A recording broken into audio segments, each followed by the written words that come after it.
संस्कृति सचिव श्री विवेक अग्रवाल से पुनः अनुरोध है वे विमोचन के लिए अब स्मारक सिक्का माननीय प्रधानमंत्री महोदय को प्रस्तुत करें। 100 वर्षों की यात्रा को समर्पित 100 रुपए की राशि का यह स्मारक सिक्का, जिसे भारत सरकार के कोलकाता स्थित टकसाल में सज्जनों, जिनका जीवन, जिनका व्यक्तित्व और जिनका कृतित्व राष्ट्रीय स्वयंसेवक संघ के मूल्यों और संस्कारों का जीवंत और ज्वलंत रूप है, देश के ऐसे यशस्वी प्रधानमंत्री श्री नरेंद्र मोदी जी से आपकी करतल ध्वनि के साथ मैं निवेदन करूंगा कि वे इस अवसर पर अपने संबोधन से हम सबको कृतार्थ करें। माननीय प्रधानमंत्री महोदय।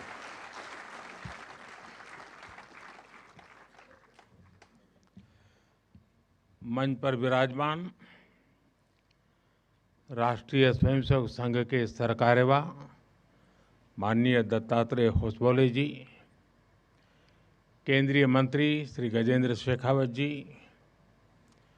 दिल्ली के लोकप्रिय मुख्यमंत्री रेखा गुप्ता जी,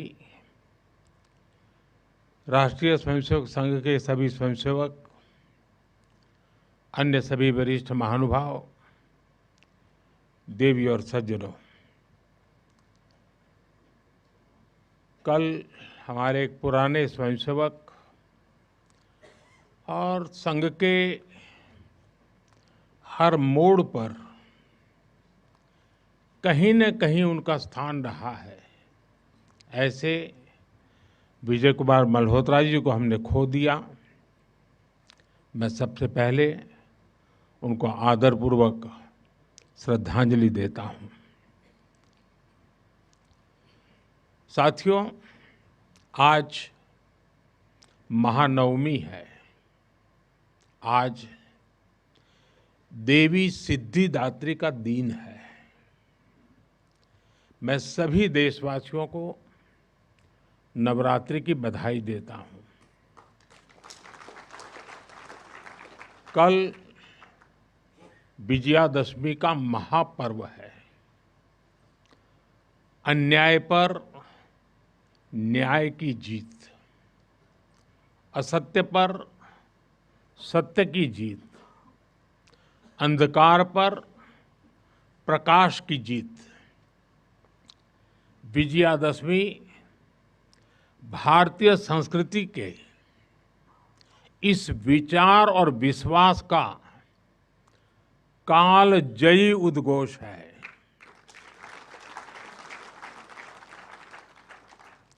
ऐसे महान पर्व पर 100 वर्ष पूर्व राष्ट्रीय स्वयंसेवक संघ की स्थापना, ये कोई संयोग नहीं था। ये हजारों वर्षों से चली आ रही उस परंपरा का पुनरुत्थान था, जिसमें राष्ट्र चेतना समय समय पर उस युग की चुनौतियों का सामना करने के लिए नए नए अवतारों में प्रकट होती है। इस युग में संघ उसी अनादि राष्ट्र चेतना का पुण्य अवतार है।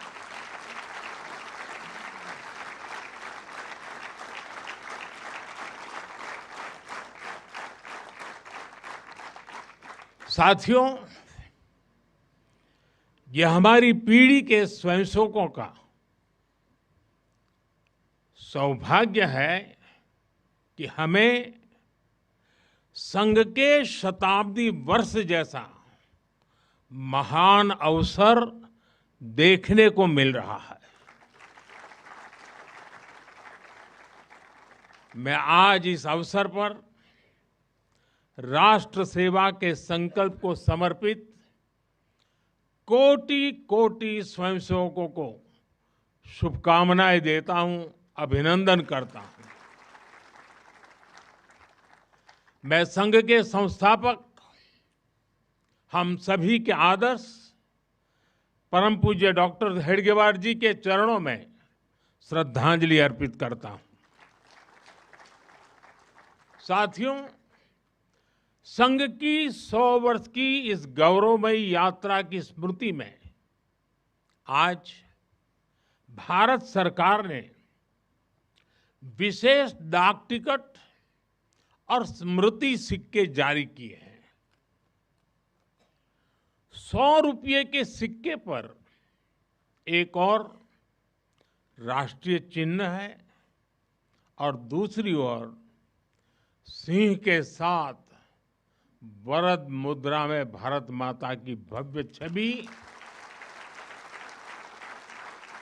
और समर्पण भाव से उसे नमन करते स्वयंसेवक दिखाई देते हैं।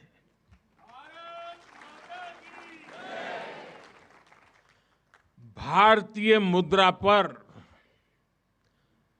भारत माता की तस्वीर संभवतः स्वतंत्र भारत के इतिहास में पहली बार ऐसा हुआ है।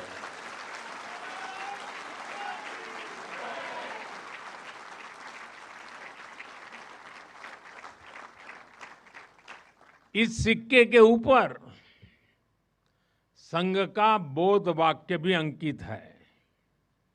राष्ट्राय स्वाहा इदं राष्ट्राय इदं न मम। साथियों, आज जो विशेष स्मृति डाक टिकट जारी हुआ है उसकी भी अपनी एक महत्ता है। हम सभी जानते हैं 26 जनवरी को गणतंत्र दिवस की परेड की कितनी अहमियत होती है। 1963 में 1963 में आरएसएस के स्वयंसेवक भी 26 जनवरी की उस राष्ट्रीय परेड में शामिल हुए थे और उन्होंने आन बान शान से राष्ट्रभक्ति की धुन पर कदम ताल किया था। इस टिकट में उसी ऐतिहासिक क्षण की स्मृति है। साथियों, संघ के स्वयंसेवक जो अनवरत रूप से देश की सेवा में जुटे हैं, समाज को सशक्त कर रहे हैं, इसकी भी झलक एक स्मारक डाक टिकट में है। मैं इन स्मृति सिक्कों और डाक टिकट के लिए देशवासियों को बहुत बहुत बधाई देता हूं। साथियों, जिस तरह विशाल नदियों के किनारे मानव सभ्यताएं पनपती हैं, उसी तरह संघ के किनारे भी और संघ की धारा में भी सैकड़ों जीवन पुष्पित पल्वित हुए हैं। जैसे एक नदी जिन रास्तों से बहती है, उन क्षेत्रों को, वहां की भूमि को, वहां के गांवों को सुजलाम सुफलाम बनाती हुई अपने जल से समृद्ध करती है, वैसे ही संघ ने इस देश के हर क्षेत्र, समाज के हर आयाम को स्पर्श किया है। यह अविरल तप का फल है, यह राष्ट्र प्रवाह प्रबल है। साथियों, जिस तरह एक नदी कई धाराओं में खुद को प्रकट करती है, हर धारा अलग अलग क्षेत्र को पोषित करती है, संघ की यात्रा भी ऐसी ही है। संघ के अलग अलग संगठन भी जीवन के हर पक्ष से जुड़कर राष्ट्र की सेवा करते हैं। शिक्षा हो, कृषि हो, समाज कल्याण हो, आदिवासी कल्याण हो, महिला सशक्तिकरण हो, कला और विज्ञान का क्षेत्र हो, हमारा श्रमिक भाई बहन हो, समाज जीवन के ऐसे कई क्षेत्रों में संघ निरंतर कार्य कर रहा है। और इस यात्रा की भी एक विशेषता रही है। संघ की एक धारा, अनेक धारा तो बनी, मल्टीप्लाई तो होती गई, लेकिन उनमें कभी विरोधाभास पैदा नहीं हुआ, डिवीजन नहीं हुआ। क्योंकि हर धारा का, विविध क्षेत्र में काम करने वाले हर संगठन का उद्देश्य एक ही है, भाव एक ही है, राष्ट्र प्रथम, नेशन फर्स्ट। साथियों, अपने गठन के बाद से ही राष्ट्रीय स्वयंसेवक संघ विराट उद्देश्य लेकर चला, और ये उद्देश्य रहा राष्ट्र निर्माण। इस उद्देश्य की पूर्ति के लिए संघ ने जो रास्ता चुना वो था व्यक्ति निर्माण से राष्ट्र निर्माण। और इस रास्ते पर सतत चलने के लिए जो कार्यपद्धति चुनी वो थी नित्य नियमित चलने वाली शाखा। साथियों, परम पूज्य डॉक्टर हेडगेवार जी जानते थे कि हमारा राष्ट्र तभी सशक्त होगा जब हर नागरिक के भीतर राष्ट्र के प्रति दायित्व का बोध जागृत होगा। हमारा राष्ट्र तभी ऊंचा उठेगा जब भारत का हर नागरिक राष्ट्र के लिए जीना सीखेगा। इसलिए वो व्यक्ति निर्माण में निरंतर जुटे रहे, और उनका तरीका भी कुछ अलग ही था। परम पूज्य डॉक्टर हेडगेवार जी से हम बार बार सुना है, वो कहते थे जैसा है वैसा लेना है, जैसा चाहिए वैसा बनाना है। लोक संग्रह का डॉक्टर साहब का ये तरीका कुछ कुछ अगर समझना है तो हम कुम्हार को याद करते हैं। जैसे कुम्हार ईंट पकाता है तो जमीन की सामान्य सी मिट्टी से शुरू करता है। कुम्हार मिट्टी को लाता है, उस पर मेहनत करता है, उसे आकार देकर तपता है, खुद भी तपता है, मिट्टी को भी तपाता है, फिर उन ईंटों को इकट्ठा करके उनसे भव्य इमारत बनाता है। ऐसे ही डॉक्टर साहब बिल्कुल सामान्य लोगों को चुनते थे, फिर उनको सिखाते थे, विजन देते थे, उनको गढ़ते थे। इस तरह वो देश के लिए समर्पित स्वयंसेवक तैयार करते थे। इसलिए संघ के बारे में कहा जाता है कि इसमें सामान्य लोग मिलकर असामान्य अभूतपूर्व कार्य करते हैं। साथियों, व्यक्ति निर्माण की ये सुंदर प्रक्रिया हम आज भी संघ की शाखाओं में देखते हैं। संघ शाखा का मैदान एक ऐसी प्रेरणा भूमि है जहां से स्वयं सेवक की अहम से वयम की यात्रा शुरू होती है। संघ की शाखाएं व्यक्ति निर्माण की यज्ञ वेदी है। इन शाखाओं में व्यक्ति का शारीरिक, मानसिक और सामाजिक विकास होता है। स्वयंसेवकों के मन में राष्ट्र सेवा का भाव और साहस दिन प्रतिदिन पनपता रहता है। उनके लिए त्याग और समर्पण सहज हो जाता है। श्रेय के लिए प्रतिस्पर्धा की भावना समाप्त हो जाती है और उन्हें सामूहिक निर्णय और सामूहिक कार्य का संस्कार मिलता है। साथियों, राष्ट्र निर्माण का महान उद्देश्य, व्यक्ति निर्माण का स्पष्ट पथ और शाखा जैसी सरल जीवंत कार्य पद्धति, यही संघ की 100 वर्षों की यात्रा का आधार बने हैं। इन्हीं स्तंभों पर खड़े होकर संघ ने लाखों स्वयंसेवकों को गढ़ा, जो विभिन्न क्षेत्रों में देश को अपना सर्वोत्तम दे रहे हैं, देश को आगे बढ़ाने के लिए निरंतर प्रयास कर रहे हैं। समर्पण से, सेवा से और राष्ट्र के उत्कर्ष की साधना से। साथियों, संघ जब से अस्तित्व में आया,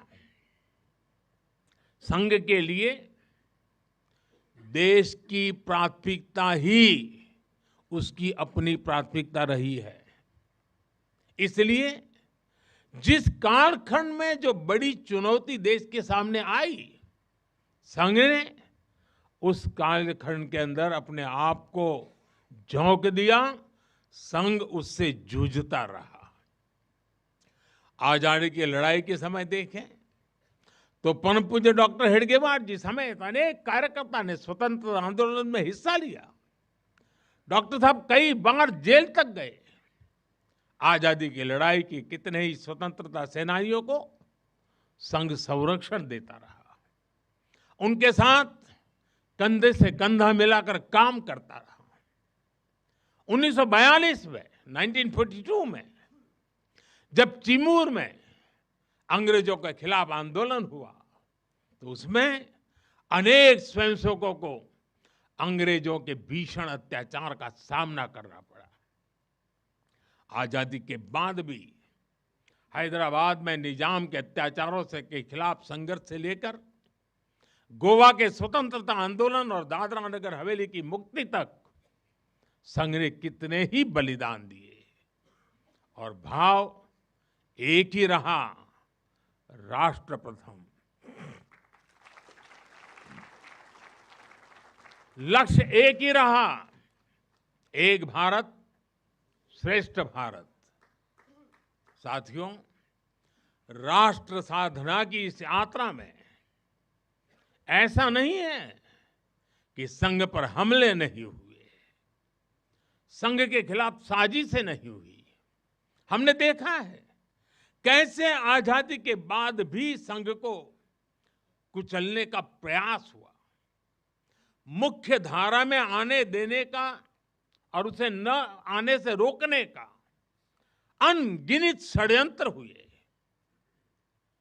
परम पूज्य गुरु जी को झूठे केस में फंसाया गया, उन्हें जेल तक भेज दिया गया, लेकिन जब पूज्य गुरु जी जेल से बाहर आए तो उन्होंने सहज रूप से कहा, और शायद इतिहास की तवारीख में ये भाव, ये शब्द एक बहुत बड़ी प्रेरणा है। तब परम पूज्य गुरु जी ने बहुत सहजता से कहा था, कभी कभी जीभ दांतों के नीचे आकर दब जाती है, कुचल भी जाती है, लेकिन हम दांत नहीं तोड़ देते, क्योंकि दांत भी हमारे हैं और जीभ भी हमारी है। आप कल्पना कर सकते हैं, जिन्हें जेल में इतनी यातनाएं दी गई, जिन पर भांति भांति के अत्याचार हुए, उसके बाद भी परम पूज्य गुरु जी के मन में कोई रोष नहीं था, कोई दुर्भावना नहीं थी। यही परम पूज्य गुरु जी का ऋषि तुल्य व्यक्तित्व था।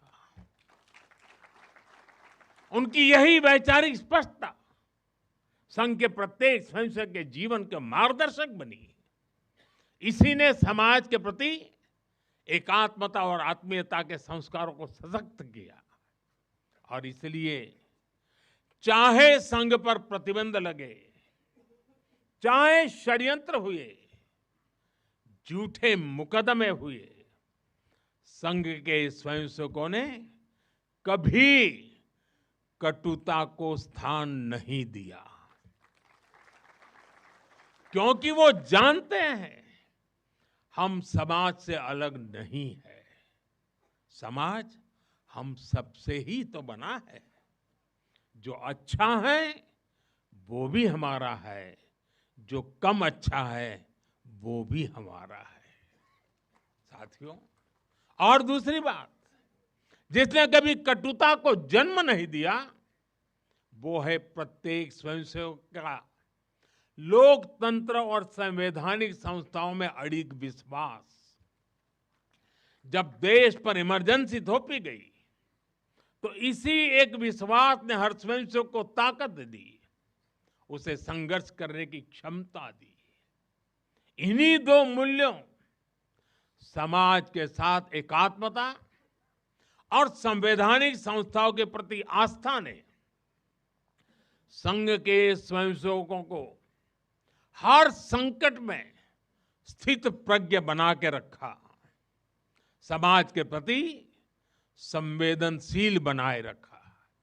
इसलिए समाज के अनेक थपेड़े झेलते हुए भी संघ आज तक विराट वटवृक्ष की तरह अडिग खड़ा है। देश और समाज की सेवा में निरंतर कार्य कर रहा है। अभी यहां हमारे एक स्वयंसेवक ने इतनी सुंदर प्रस्तुति दी, शून्य से एक शतक बने, शून्य से एक शतक बने, अंक की मन भावना, भारती की जय विजय हो, ले हृदय में प्रेरणा, कर रहे हम साधना, मातृभू आराधना। और उस गीत का संदेश था, हमने देश को ही देव माना है और हमने देह को ही दीप बना करके जलने का सीखा है।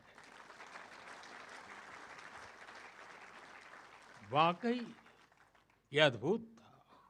साथियों, प्रारंभ से संघ राष्ट्रभक्ति और सेवा का पर्याय रहा है। जब विभाजन की पीड़ा ने लाखों परिवारों को बेघर कर दिया, तब स्वयंसेवकों ने शरणार्थियों की सेवा की। संघ के स्वयंसेवक अपने सीमित संसाधनों के साथ सबसे आगे खड़े थे। यह केवल राहत नहीं था, यह राष्ट्र की आत्मा को संबल देने का कार्य था। साथियों, 1956 में 1956 में गुजरात के कच्छ के अंजार में बहुत बड़ा भूकंप आया था। तबाही इतनी बड़ी थी, चारों ओर विनाश का दृश्य था। उस समय भी संघ के स्वयंसेवक राहत और बचाव में जुटे थे। तब परम पूज्य गुरु जी ने गुजरात के वरिष्ठ संघ के प्रचारक वकील साहब को, जो समय गुजरात का कार्य संभालते थे, उन्हें एक पत्र लिखा था। उन्होंने लिखा था, किसी दूसरे के दुख को दूर करने के लिए निस्वार्थ भाव से खुद कष्ट उठाना एक श्रेष्ठ हृदय का परिचायक है। साथियों, खुद कष्ट उठाकर दूसरों के दुख हरना, ये हर स्वयंसेवक की पहचान है। याद करिए 1962 के युद्ध का वो समय, संघ के स्वयंसेवकों ने दिन रात खड़े रहकर सेना की मदद की, उनका हौसला बढ़ाया, सीमा पर बसे गांवों में मदद पहुंचाई। 1971 में लाखों शरणार्थी पूर्वी पाकिस्तान से भारत की धरती पर आए। उनके पास न घर था न साधन। उस कठिन घड़ी में स्वयंसेवकों ने उनके लिए अन्न जुटाया, आश्रय दिया, स्वास्थ्य सेवाएं पहुंचाई, उनके आंसुओं को पोंछा, उनकी पीड़ा को साझा किया। साथियों, एक बार, और हम जानते हैं 1984 सिखों के खिलाफ जो कत्लेआम चलाया गया था, अनेक सिख परिवार संघ के स्वयंसेवकों के घरों में आकर के आश्रय ले रहे थे। यह स्वयंसेवकों का स्वभाव रहा है। साथियों, एक बार पूर्व राष्ट्रपति डॉक्टर एपीजे अब्दुल कलाम चित्रकूट गए थे। वहां उन्होंने नानाजी देशमुख जिस कार्य को कर रहे थे उस आश्रम स्थान को देखा था, वहां के सेवा कार्य देखे, वो हैरान रह गए थे। उसी प्रकार से पूर्व राष्ट्रपति प्रणब मुखर्जी भी जब नागपुर गए तो वो भी संघ के अनुशासन, संघ की सादगी उसको देखकर बहुत प्रभावित हुए थे। साथियों, आज भी आप देखें, पंजाब की बाढ़, हिमाचल उत्तराखंड की आपदा, केरल के वायनाड की त्रासदी, हर जगह स्वयंसेवक सबसे पहले पहुंचने वालों में से एक रहते हैं।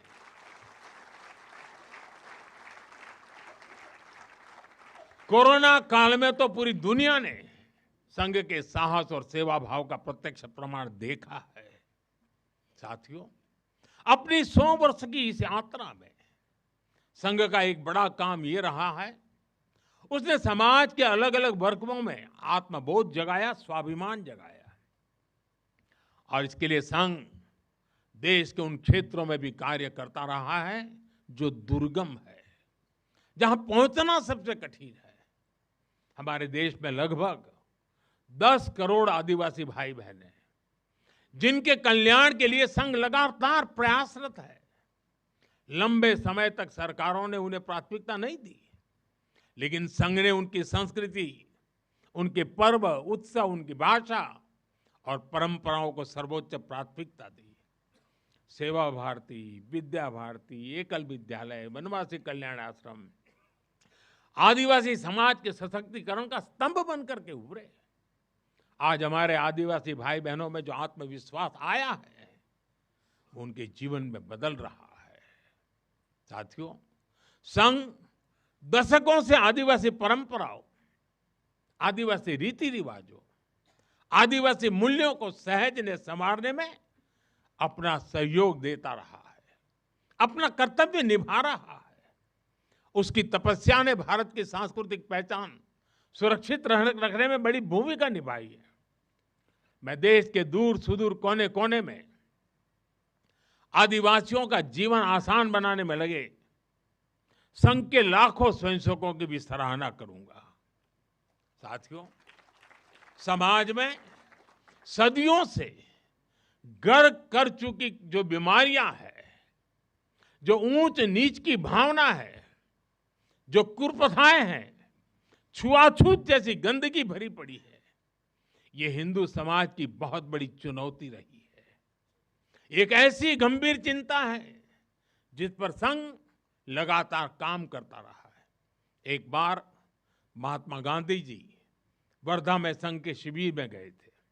उन्होंने भी संघ में समता, ममता, समरसता, समभाव, मम भाव, ये जो कुछ भी देखा उसकी खुलकर तारीफ की थी। और आप देखिए, डॉक्टर साहब से लेकर आज तक संघ की हर महान विभूति ने, हर सरसंघ चालक ने भेदभाव और छुआछूत के खिलाफ लड़ाई लड़ी है। परम पूज्य गुरु जी ने निरंतर न हिंदू पतितो भवेत की भावना को आगे बढ़ाया। यानी हर हिंदू एक ही परिवार है, कोई भी हिंदू कभी पतित या नीचा नहीं हो सकता। पूज्य बाला साहब देवव्रत जी के शब्द भी हम सबको याद है। वो कहते थे, छुआछूत अगर पाप नहीं, छुआछूत अगर पाप नहीं तो दुनिया में कोई पाप नहीं है। सरसंघ चालक रहते हुए पूज्य रज्जू भैया जी और पूज्य सुदर्शन जी ने भी इसी भावना को आगे बढ़ाया। वर्तमान सरसंघ चालक आदरणीय मोहन भागवत जी ने भी समरसता के लिए समाज के सामने स्पष्ट लक्ष्य रखा है और गांव गांव तक इस बात की ज्योत जगाई है। क्या है वो? उन्होंने कहा, एक कुआं, एक मंदिर और एक श्मशान। इसे लेकर संघ देश के कोने कोने में गया है। कोई भेदभाव नहीं, कोई मतभेद नहीं, कोई मनभेद नहीं। यही समरसता का आधार है, यही सर्वसमावेशी समाज का संकल्प है। और संघ इसी को निरंतर नई शक्ति दे रहा है, नई ऊर्जा दे रहा है। साथियों, जब 100 साल पहले संघ अस्तित्व में आया था, तो उस समय की आवश्यकताएं, उस समय के संघर्ष कुछ और थे। तब हमें सैकड़ों वर्षों की राजनीतिक गुलामी से मुक्ति पानी थी, अपने सांस्कृतिक मूल्यों की रक्षा करनी थी। लेकिन आज 100 वर्ष बाद जब भारत विकसित होने की तरफ बढ़ रहा है, जब भारत दुनिया की तीसरी सबसे बड़ी इकोनॉमी बनने जा रहा है,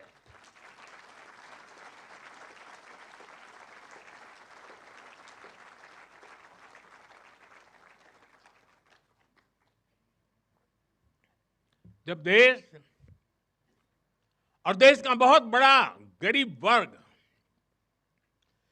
गरीबी को परास्त करके, गरीबी को पराजित करके आगे आ रहा है, जब हमारे युवाओं के लिए नए नए सेक्टर्स में नए अवसर बन रहे हैं, जब ग्लोबल डिप्लोमेसी से क्लाइमेट पॉलिसीज तक भारत विश्व में अपनी आवाज बुलंद कर रहा है, तब आज के समय की चुनौतियां अलग है, संघर्ष भी अलग है।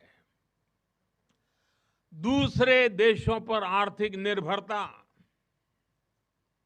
हमारी एकता को तोड़ने की साजिशें, डेमोग्राफी में बदलाव के षड्यंत्र, एक प्रधानमंत्री के नाते मैं नम्रतापूर्वक कहूंगा कि मुझे बहुत संतोष है कि हमारी सरकार इन चुनौतियों से तेजी से निपट रही है।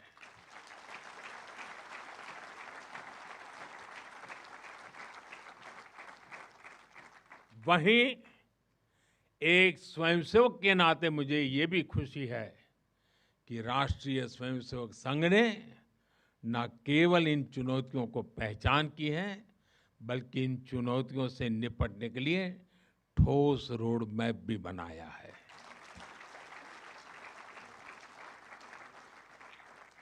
अभी माननीय दत्ता जी ने जिन चीजों का उल्लेख किया, मैं अपने तरीके से फिर से एक बार उसका उल्लेख करना चाहूंगा।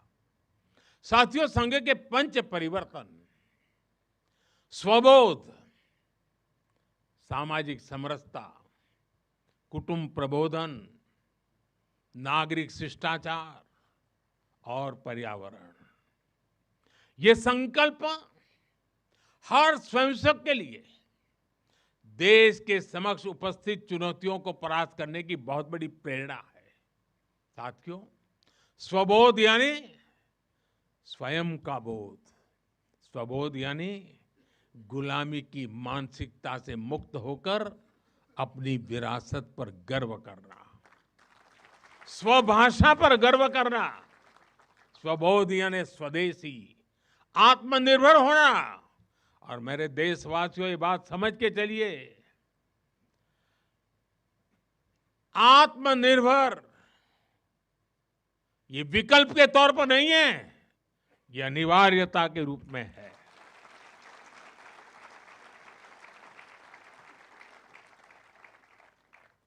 हमें स्वदेशी के अपने मूल मंत्र को समाज का संकल्प बनाना है। हमें वोकल फॉर लोकल के अभियान को उतनी सफलता के लिए वोकल फॉर लोकल ये हमारा निरंतर एक नई ऊर्जा प्रदान करने वाला घोषवाक्य होना चाहिए, प्रयास होना चाहिए। साथियों, संघ ने सामाजिक समरसता को हमेशा अपनी प्राथमिकता बनाए रखा है। सामाजिक समरसता यानी वंचित को वरीयता देकर सामाजिक न्याय की स्थापना करना, देश की एकता को बढ़ाना। आज राष्ट्र के सामने ऐसे संकट खड़े हो रहे हैं जो हमारी एकता, हमारी संस्कृति और हमारी सुरक्षा पर सीधा प्रहार कर रहे हैं। अलगाववादी सोच, क्षेत्रवाद, कभी जाति, कभी भाषा को लेकर विवाद, कभी बाहरी शक्तियों द्वारा भड़काई गई विभाजनकारी प्रवृत्तियां, ये सब अनगिनत चुनौतियां हमारे सामने खड़ी है। भारत की आत्मा हमेशा विविधता में एकता ही रही है। अगर इस सूत्र को तोड़ा गया तो भारत की शक्ति भी कमजोर होगी और इसलिए हमें इस सूत्र को निरंतर जीना है, उसे मजबूती देनी है। साथियों, सामाजिक समरसता को आज डेमोग्राफी में बदलाव के षड्यंत्र से, घुसपैठियों से भी बड़ी चुनौती मिल रही है। ये हमारी आंतरिक सुरक्षा और भविष्य की शांति से भी जुड़ा हुआ प्रश्न है और इसलिए मैंने लाल किले से डेमोग्राफी मिशन की घोषणा की है। हमें इस चुनौती से सतर्क रहना है, इसका डटकर मुकाबला करना है। साथियों, कुटुंब प्रबोधन आज समय की मांग है। जो समाज शास्त्र के सदियों से चली आई पंडितों की भाषा है, उनका कहना है, हजारों साल तक भारत के जीवन में जो प्राण शक्ति रही है, उसके अंदर एक कारण उसकी परिवार संस्था है। भारतीय समाज व्यवस्था की सबसे मजबूत इकाई अगर कोई है तो भारतीय समाज में पनपी हुई एक मजबूत परिवार व्यवस्था है।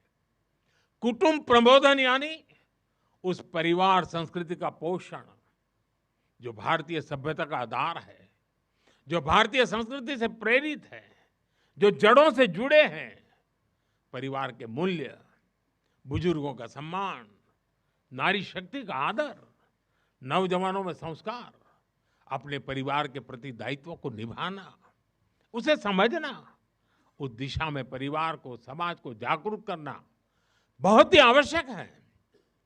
साथियों, अलग अलग कालखंड में जो भी देश आगे बढ़ा, उसमें नागरिक शिष्टाचार की बहुत बड़ी भूमिका रही है।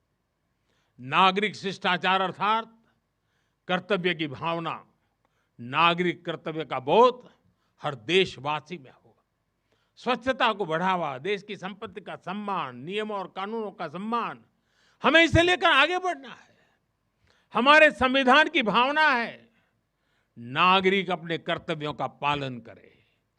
हमें संविधान की इसी भावना को निरंतर सशक्त करना है। साथियों, पर्यावरण की रक्षा वर्तमान और आने वाली पीढ़ियों के लिए बहुत जरूरी है। ये पूरी मानवता के भविष्य से जुड़ा है। हमें इकोनॉमी के साथ ही इकोलॉजी की भी चिंता करनी है। जल संरक्षण, ग्रीन एनर्जी, क्लीन एनर्जी, ये सारे अभियान इसी दिशा में है। साथियों, संघ के ये पंच परिवर्तन, ये वो साधन है जो देश का सामर्थ्य बढ़ाएंगे, जो देश को विभिन्न चुनौतियों से निपटने में मदद करेंगे, जो 2047 तक विकसित भारत के निर्माण का आधार होंगे।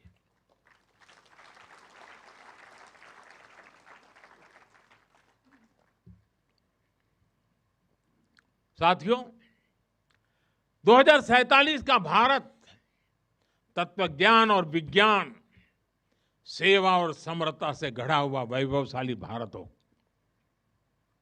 यही संघ की दृष्टि है, यही हम सब स्वयंसेवकों की साधना है और यही हमारा संकल्प है।